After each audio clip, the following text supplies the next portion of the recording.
నమస్తే. ప్రస్తుతం మనతో పాటు ఉన్నారు సోషల్ యాక్టివిస్ట్ కృష్ణకుమారి గారు. నమస్తే అండి. నమస్తే. కాకతీయ యూనివర్సిటీలో జరిగిన దారుణం గురించి విన్నారు కదా, ఎంత బాధాకరం. ఒకవేళ అమ్మాయి ఆ దొంగ పని లేకపోతే దొంగతనం చేసిందే అనుకుందాం, అలానే ఆలోచిద్దాం, కొట్టేస్తారా? వాళ్ళని చిన్నపిల్లలు కూడా కాదు కదా, పీజీ చదువుతున్న విద్యార్థినులు. ఆ అమ్మాయిని కొట్టడం ఏంటి, చేసుకోవడం ఏంటి? ఎవరైనా అమ్మాయి ప్లేస్లో ఉంటే మేబీ అలానే ఆలోచిస్తారేమో అండి. సారీ, నేను అనకూడదు, బట్ అలానే ఆలోచిస్తామేమో ఆ ప్లేస్లో మనం ఉన్నా సరే కదా. జరిగింది చాలా బాధాకరమైన ఘటన. యూనివర్సిటీ హాస్టల్స్లో చిన్నవో పెద్దవో దొంగతనాలు జరగడం చాలా సహజం. అంటే నేను దొంగతనాన్ని ప్రోత్సహిస్తున్నానని కాదు. కొంతమందికి నిజంగా అవసరం ఉండి చేస్తారు, కొంతమందికి అది ఒక రకమైన సరదా పట్టించడానికి కూడా దొంగతనాలు చేస్తారు. అలాగే ఇంకొంతమందికి క్లెప్టోమానియా అని ఒక మానసిక పరమైన అవలక్షణం అది. ఈ క్లెప్టోమానియా ఉన్న వాళ్ళు ఏంటి అంటే, ఇప్పుడు మనం ఏమనుకున్నాము, డబ్బులు లేక దొంగతనం చేస్తారనో, అవసరానికి దొంగతనం చేస్తారో, లేదు అనుకుంటే ఆట పట్టించడానికి చేస్తారో అనుకుంటాం కదా. ఇవన్నీ కాకుండా బాగా డబ్బులు ఉన్న వాళ్ళు కూడా దొంగతనం చేస్తారు. వాళ్ళకి అలా చేస్తేనే ఒక కిక్ అనమాట. నాకు తెలిసి చాలామంది ఉన్నారు. కొన్ని సినిమాల్లో కూడా మనం ఈ డిజార్డర్ గురించి చెప్తారు, తెలుసుకున్నాం. అదొక డిజార్డర్ చెప్పాను కదా, క్లెప్టోమేనియా. రకరకాల మేనియాలు ఉన్నట్లే క్లెప్టోమేనియా అనమాట. అయితే వాళ్ళు ఏం చేస్తుంటారంటే, ఈ చీరల షాపులోకి వెళ్ళి, నగల షాపుల్లోకి వెళ్ళి, ఇప్పుడంటే సీసీ కెమెరాలు వచ్చినాయి కానీ ఇదివరకు సీసీ కెమెరాలు లేవు కదా. ఇప్పుడు జనరల్గా ఏంటి, బాగా డబ్బులు ఉన్న వాళ్ళు దొంగతనాలు చేస్తారు, వస్తువులు ఎత్తుకెళ్తారని ఎవరు అనుకోరు కదా. వీళ్ళు చాలా డూబుగా వస్తారు. నిజంగా కూడా వాళ్ళు చాలా ప్రముఖమైన మినిస్టర్ల కోడల్లో, లేకపోతే మంత్రుల ఎమ్మెల్యేల భార్యలో, లేదా ప్రముఖుల కూతుర్లో, కొడుకులో కూడా అవుతూ ఉంటారు. వాళ్ళు ఏం చేస్తారు, వస్తే అసలు వాళ్ళు చేశారని అనుకోరు, ఎవరు కూడా చేస్తారు. ఇట్లా జరుగుతుంటాయి. హాస్టల్ అన్న తర్వాత లేదు బయట అయినా కానీ ఇలా జరుగుతూ ఉంటాయి. ఇప్పుడు ఈ అమ్మాయి స్టూడెంటు ఒక అమ్మాయిది ల్యాప్టాప్ తీసి దాచేసింది అనేది అభియోగం. అయితే నిజంగా అమ్మాయి తీసిందా లేదా అనేది ఈ రోజు వరకు నిరూపణ కాల. ఇంకెవరో తీసి ఉండొచ్చు, నెట్టేసి ఉండొచ్చు.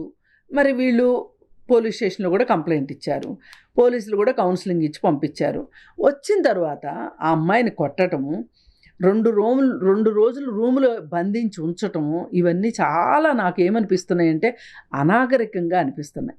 ఇప్పుడు పల్లెటూరులో ఏమైనా దొంగతనాలు జరిగితే చెట్టు కట్టేసి కొట్టటాలు, లేకపోతే ఎవరైనా ఊరి పెద్ద ఇంటికి తీసుకెళ్ళి ఆ ఊరి పెద్ద ఇంటి దగ్గర చెట్టుకి కట్టేయడము, లేకపోతే అక్కడ కూర్చోబెట్టి నీ తాలూకు మనుషులు ఎవరో రావాలి, సమాధానం చెప్పాలి అని చెప్పి చేస్తారు చూడండి. అంత అనాగరికంగా ఉంది. అసలు నాకు అనిపిస్తుంది ఈరోజు సమాజం ఇంకా ఇంత అనాగరికంగా ఉందా? పైగా పల్లెటూరులో ఏమన్నా ఉన్నాయి అంటే మనం కూడా సరే పల్లెటూర్లు కాబట్టి అలా ఉన్నాయిలే అని అనుకుంటాం. సోకాల్డ్ యూనివర్సిటీస్లో పోస్ట్ గ్రాడ్యుయేషన్ చదువుకునే స్టూడెంట్స్లో ఇలా ఉన్నారు అంటే ఎంత బాధాకరం. సరే 2 రోజులకు వాళ్ళ అమ్మ వాళ్ళకి తెలిసింది, ఆ అమ్మాయిని తీసుకుని ఇంటికి తీసుకెళ్లారు. ఇంటికి తీసుకెళ్తే మరి ఇంట్లో వాళ్ళు కూడా ఏమన్నా అన్నారేమో, నిన్ను చదువుకోమని పంపిస్తే ఇవేం పనులు అన్నారో, ఏమన్నారో, ఏం జరిగిందో తెలీదు. లేదు, ఈ యూనివర్సిటీలో జరిగిన దానికి అవమానానికి ఆ అమ్మాయి ఎలుకల మందు తాగి ఆత్మహత్యాయత్నం చేస్తే హాస్పిటల్లో జాయిన్ చేస్తే చికిత్స పొందుతూ చనిపోయింది. ఇప్పుడు కావాలంటే ల్యాప్టాప్ దొరుకుతుంది. ఎంత అండి ల్యాప్టాప్? 30,000, 40,000, 50,000. కానీ ఒక మనిషి ప్రాణం వస్తుందా? ఇప్పుడు ఎంఎస్సి దాకా చదువుకుంది అమ్మాయి అంటే ఇవాళ ఇప్పుడు ఆ ఆడపిల్లలు బాగానే చదువుకుంటున్నారు, కాదనట్లేదు. కానీ ఫస్ట్ జనరేషను అమ్మాయి అనిపిస్తుంది వాళ్ళ ఫ్యామిలీ పోకడని బట్టి. అంటే వాళ్ళ అమ్మ నాన్న పెద్దగా చదువుకున్న వాళ్ళలాగా అనిపించట్లా. ఒక ఫస్ట్ జనరేషను చదువుకోవటానికి బయటకు వచ్చిన అమ్మాయి ఎంత స్ట్రగుల్ ఫేస్ చేసి అక్కడ దాకా వస్తుంది. మేబీ మీరు అన్నట్టు ఒకవేళ అమ్మాయి తీసున్నా అది డిజార్డర్ అయి ఉండొచ్చు కదా. లేదంటే ఇప్పుడు దొంగతనాలు ఆ మైండ్ సెట్ ఉన్న వాళ్ళు ఇంతగా చదువుకోలేకపోవచ్చు. ఒకవేళ ఆ డిజార్డర్తో బాధపడుతున్న అమ్మాయికి సరైన చికిత్స అందించారనుకోండి, కౌన్సిలింగ్ ఇచ్చారనుకోండి, బాగుపడతారు కదా. అసలు ఇవన్నీ అర్థం కాదు, చేసుకోవాలి కదా. పోలీసులు కదా నిర్ధారణ చేయాలి ఈ అమ్మాయే తీసింది అని. మీరు పోలీసుల దాకా కూడా వెళ్ళారు కదా. ఇప్పుడు హాస్టల్ వార్డెన్కి ఫస్ట్ చెప్పాలా, తర్వాత పోలీస్ స్టేషను, ఇవన్నీ అయిపోయినాయి కదా. మరి కొన్ని రోజులు ఈ అమ్మాయిని పోలీస్ స్టేషన్ నుంచి రాగానే ఇంటికి పంపించేసున్నా ఇంత జరిగి ఉండేది కాదు. మనం అన్నీ ఏంటంటే చేతులు గాలిన తర్వాత ఆకులు పట్టుకునే వ్యవహారమే చేస్తాం మనం ఎప్పుడు కూడా. ఒక నిండు ప్రాణం బలైపోయింది. ఇది మట్టుకు బాధాకరమైన విషయం. అసలు ఆ తల్లిదండ్రుల బాధ వర్ణనాతీతం ఒక రకంగా. ఇప్పుడు వాళ్ళకేమనిపిస్తుంది అంటే హాస్టల్లో ఉంటే ఇలా చేసుకునేది కాదేమో, మనం ఇంటికి తీసుకొచ్చాం కదా. ఇప్పుడు రకరకాల ఆలోచనలు వస్తాయి, ఖచ్చితంగా వస్తాయి. అందుకని ఏదైనా కానీ ఒక మెటీరియల్ థింగ్ కంటే కూడా హ్యూమన్ బీయింగ్ చాలా ఇంపార్టెంటు. ఇది అర్థం కావాలి. ఒక ల్యాప్టాప్ కోసం ఒక అమ్మాయిని ఇంత హింసించటం అనేది ఉందో, ఎవరి ల్యాప్టాప్ పోయింది ఆ అమ్మాయి కంప్లైంట్ ఇచ్చుకుంటుంది. మిగతా వాళ్ళు దీంట్లో ఇన్వాల్వ్ అవ్వాల్సిన అవసరం ఏంటి? కొట్టడం ఏంటి అసలు?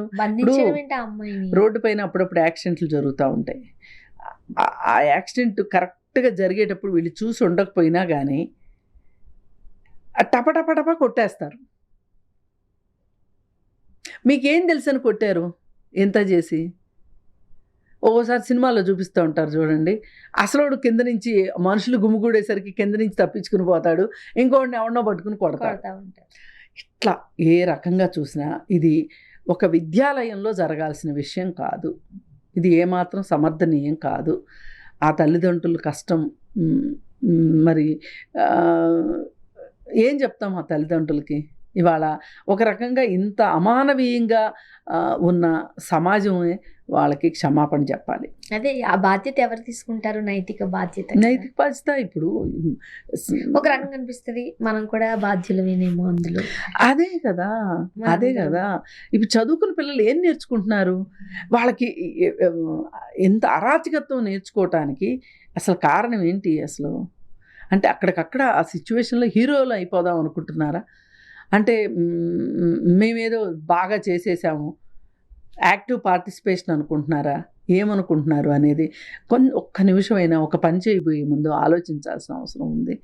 వీళ్ళలో ఎవరైనా కొంచెం ఆలోచించి ఆ అమ్మాయికి కాస్త, ఇప్పుడు హాస్టల్లో పిల్లలే ఆ అమ్మాయిని ఏకాకిని చేయకోకుండా ఆ అమ్మాయితోటి ఉండి ఒకరిద్దరైనా సరే ఆ అమ్మాయిని కన్సోల్ చేసి ఉన్నట్లయితే కనుక ఇంత జరిగి ఉండేది కాదు. కానీ అందరూ ఒకటైపోయి ఈ అమ్మాయిని ఒక్కదాన్ని చేసేయడం అనేది ఉంది చూసారా? ఒక రకంగా వెలేసినట్టు చేశారు. బంధించడం అంటే అదే కదా. అసలు కొట్టడం ఏంటి? అందుకని ఏది ఏమైనా దీన్ని బట్టి మనకు అర్థమవుతుంది ఏంటంటే, హాస్టల్ వార్డెన్ ఏం చేస్తున్నారు? ఇప్పుడు అది కాలేజ్ వరకు వెళ్తుంది, లెక్చర్స్ వరకు వెళ్తుంది. వాళ్ళు ఎవరు అమ్మాయితో మాట్లాడలేదా? సరే నువ్వు తీసావా పర్వాలేదు. ఇంతకుముందు మీకు ఐడియా ఉందా? చిన్నప్పుడు స్కూళ్ళల్లో ఇలాంటి సర్వసాధారణం పెన్సిల్ పోవడం, ఎరేజర్ పోవడం, రబ్బర్లు ఎన్ని పోతా ఉంటాయి కదా, పుస్తకాలు. టీచర్స్ అందరూ కళ్ళు మూసుకోండి, నేను కూడా కళ్ళు మూసుకుంటున్నాను, ఎవరైతే తీసారో వాళ్ళు సైలెంట్ గా అక్కడ పెట్టేసి వెళ్ళిపోండి, ఎవరికి చెప్పము, ఇవన్నీ ఉండేవి కదా. దాని నుంచి ఒక మోరల్ క్లాస్ ఉండేది కదా.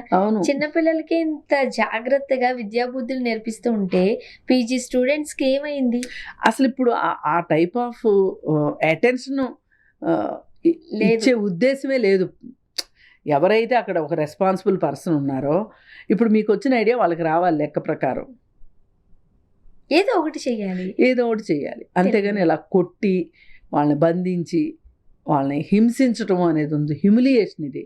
అంటే ఒక రకంగా నన్ను వీళ్ళందరూ అంటరాందాన్ని చేసేశారు అనే ఒక ఫీలింగ్ ఏదైతే ఉందో అది చాలా బాధించుంటుంది ఆ అమ్మాయిని. ఒక 20+ ఉంటే అమ్మాయికి పీజీ అంటే అంతే ఉంటాయి, 20-21 ఉంటాయి అంతే, అంతకంటే ఉండవు. ఏదైనా బాధాకరం. నిండు ప్రాణం గాల్లో. నేర్చుకోవాల్సిన అవసరం ఉంది. ఈ సంఘటన నుంచి చాలా నేర్చుకోవాల్సింది ఉంది. మీరు అన్నట్టుగా అక్కడే అనుకుందాం, నిజంగానే అమ్మాయి తీసుండొచ్చు అనుకుందాం, కానీ ట్రీట్ చేసే విధానం మాత్రం ఇది కాదు. ఇది కాదు. చాలా బాధ. Thank you.